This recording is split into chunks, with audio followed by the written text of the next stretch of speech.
Well, I think that shifting dog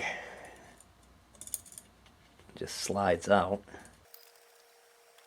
Now, what a dumb thing to say. Why would that just slide out? There's got to be something that engages it and makes it move.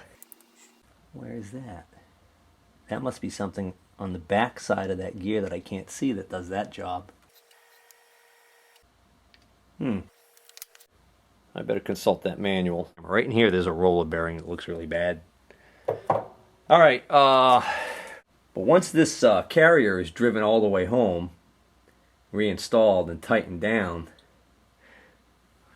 looks like any backlash or whatever in the system is going to be controlled by, I would expect it to be controlled by shims on this shaft. I don't know.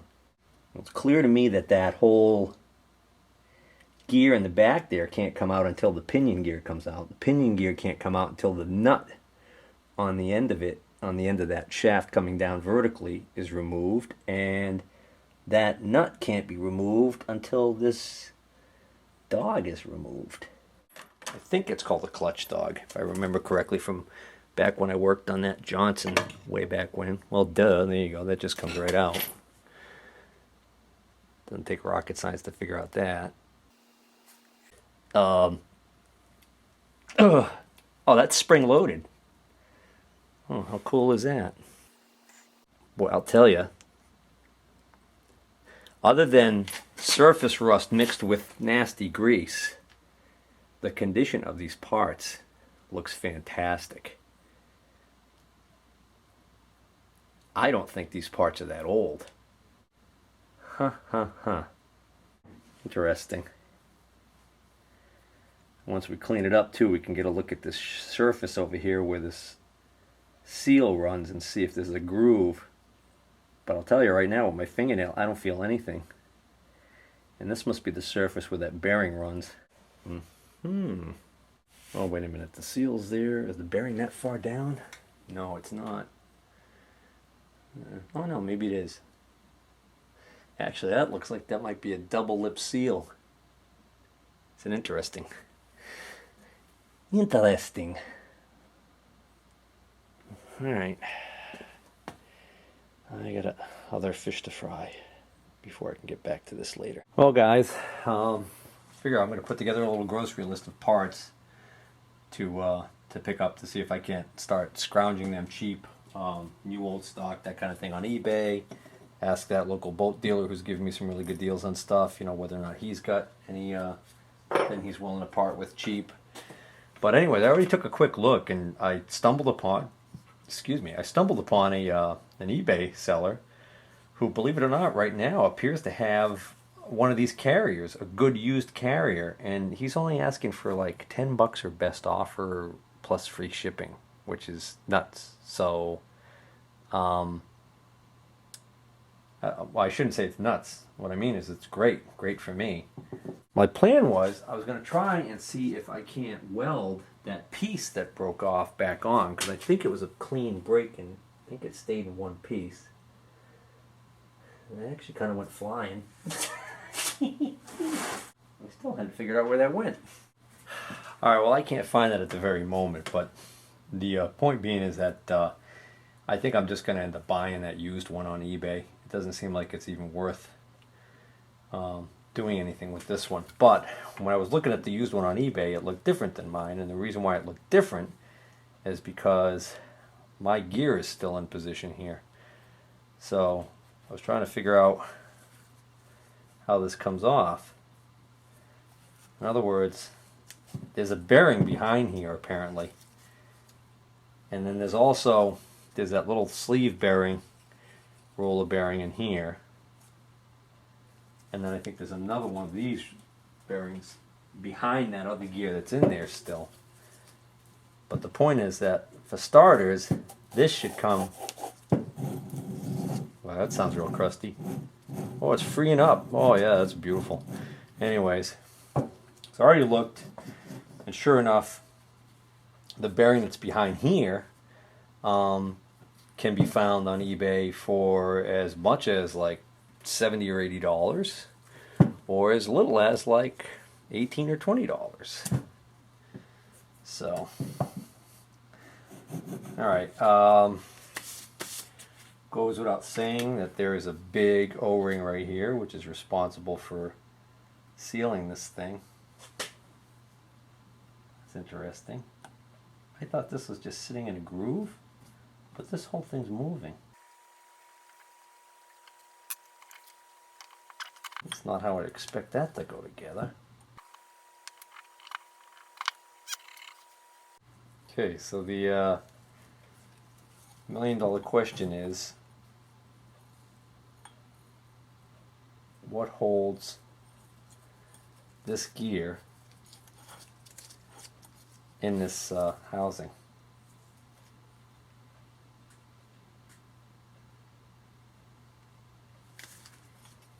I mean, if I put something down in here and catch that inside lip of what looks to be maybe the bearing or the gear itself, I could probably tap this out, but then I'd be putting kind of undue pressure on that bearing, wouldn't I?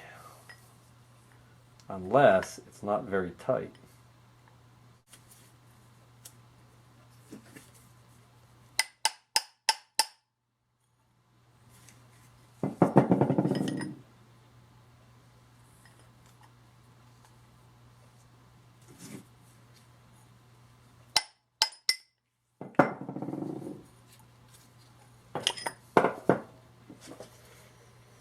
Well, if I had one of those bearing splitters, maybe then I could get this flat washer right here.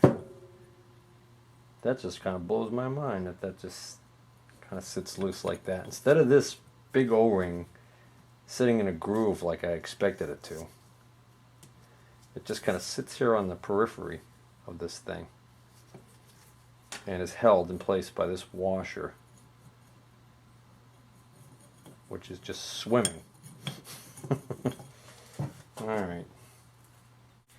That bearing sounds horrible. So I am going to need to figure out how to get this out.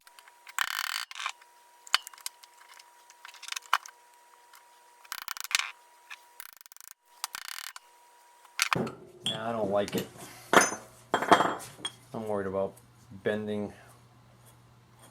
I'm worried about damaging this gear. It doesn't look like a cast piece, so I don't think I would break it, but I could bend it. It seems to me like that moved out. I thought it did. Then again, maybe it didn't. Well, if it moved out, then it'll move back in. No.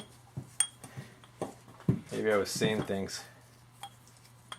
Maybe after this big flat washer broke free, maybe it kind of fooled me into thinking that that gap was getting larger. But that may have not moved at all. Which begs the question, how do you get that out of there? Well, I tell you what I do know. I do know this seal comes out. Looks like it's a double lip seal. This is either a double lip seal or it's two seals stacked on top of each other. No, I think it's just double lip seal. Oh, wait. No, looks like maybe we do have another seal behind it. Down in there.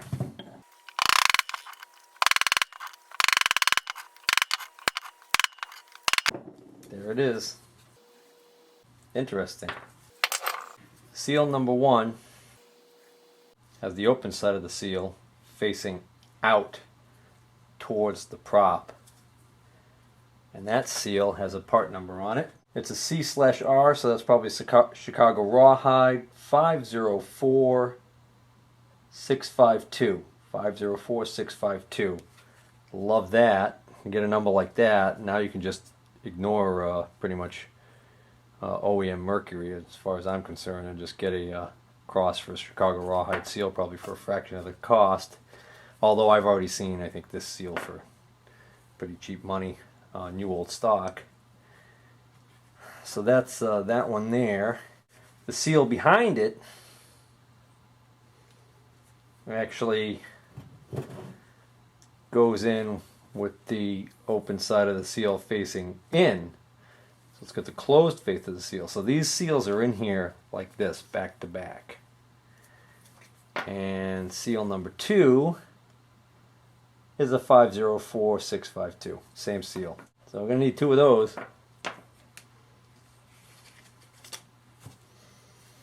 With that seal out, now I can really see this roller bearing in all its decrepitude. And I can't... Yeah, I'm having trouble making those spin.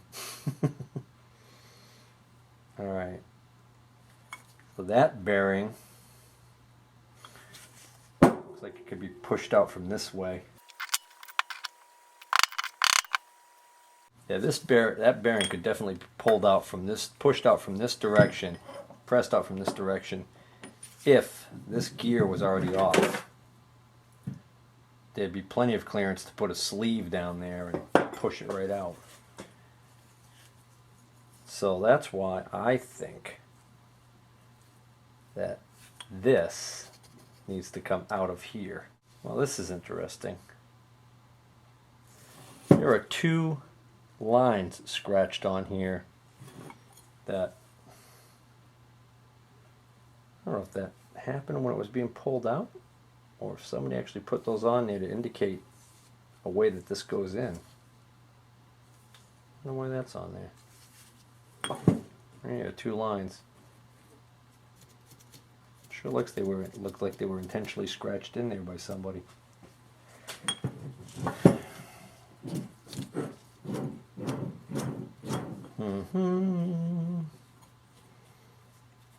How the heck is this supposed to come out?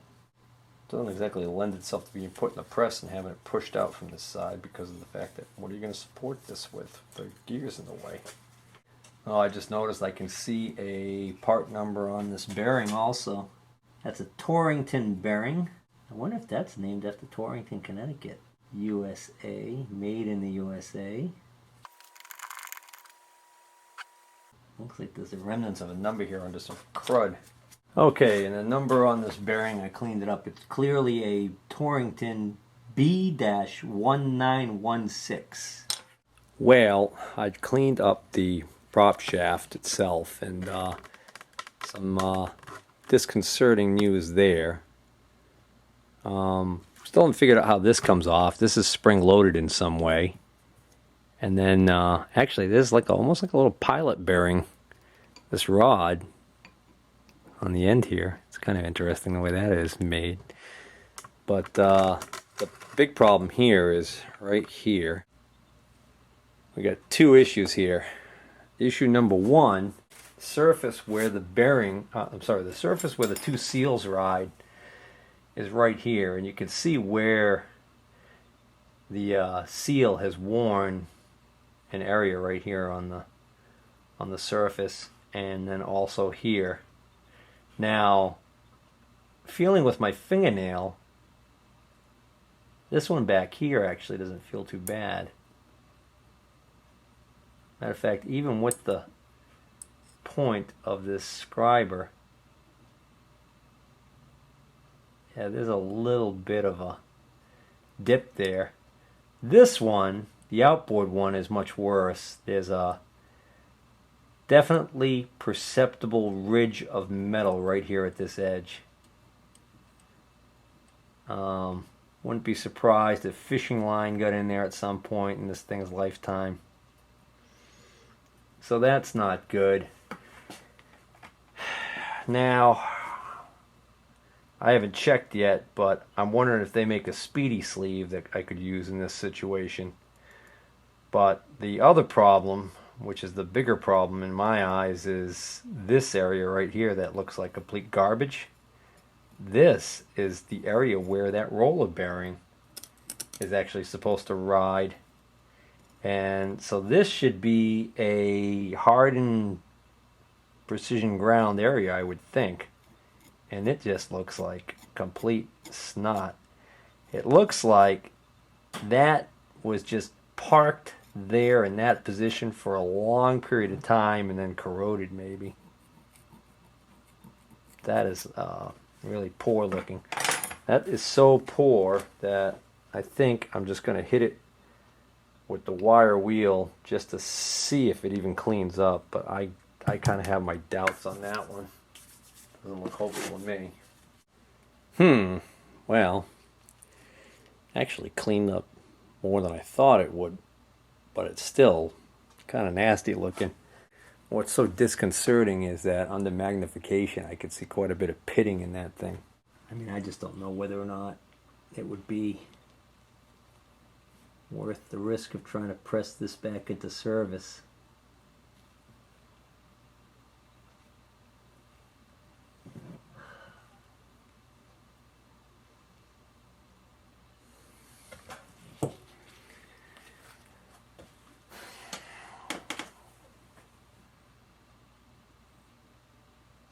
You know, obviously the other possibility would be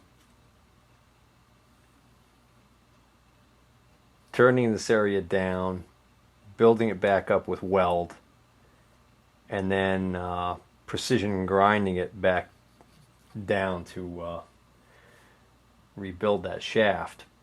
But I don't think I could get the level of precision necessary by trying to grind this with my tool post grinder and having it on my lathe, which means at best, if I did the welding, I'd still have to send this out and have it precision ground. And it might just be one of these situations where it might be better to just find a donor shaft if I can find one reasonable, or and now might be the time to cut my losses and just look for a whole new not new, but a whole replacement gear case.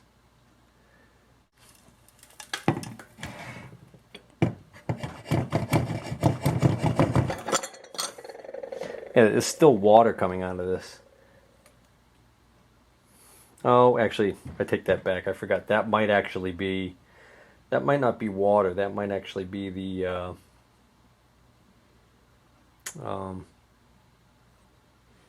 liquid wrench that I put in there before. I could see another one of those sleeve bearings. Well, maybe it's about time I tried to get a more definitive answer on just how badly cracked this case is. So it's not really going to show up on video probably, but this is like a junction point where there's a crack radiating out this way, and there's a crack radiating out this way, and there's a crack radiating out this way that goes all the way back to the rear. So the first thing I want to do is I want to see how far this crack comes over this way.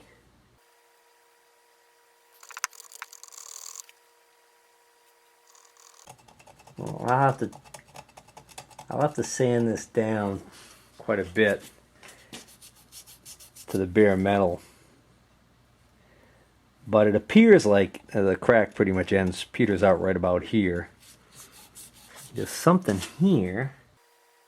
Alright, that's just a scratch in the paint by the looks of it. I don't think this is a crack. And this crack that comes out in this direction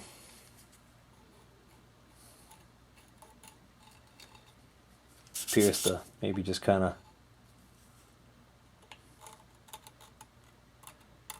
run its course up to about here. And then this one is the real nasty one. This one meanders its way back all the way to the rear. See right here. Let's see if I'll turn this case on its side. Goes all the way along the back of the case and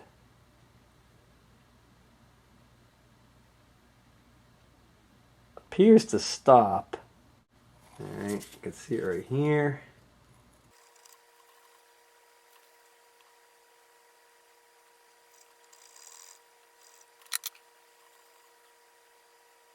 Looks like it stops way over here. It goes right around the back.